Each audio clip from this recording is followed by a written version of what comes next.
एचा पगार बी पेक्षा 25% जास्त आहे,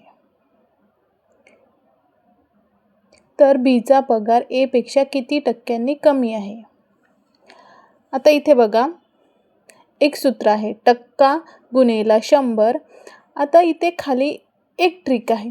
इथे कमी विचारलं आहे ना, कमी, म्हणून इथे प्लस टक्का,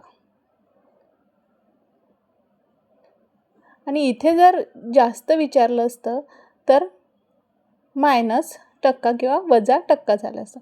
आता टक्का किती दिलेला आहे? 25 गुणेला 100.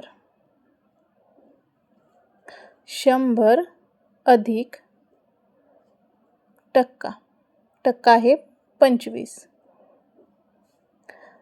हे 25 गुणेला 100 आणि हे होईल 125.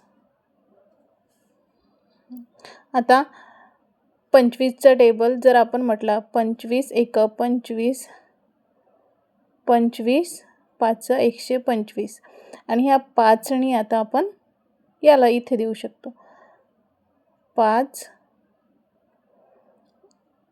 दुने 10 आणि हा उरलेला 0, म्हणजे आपलं उत्तर आलंय 20% कमी आहे. किती टक्क्यांनी कमी आहे? 20%.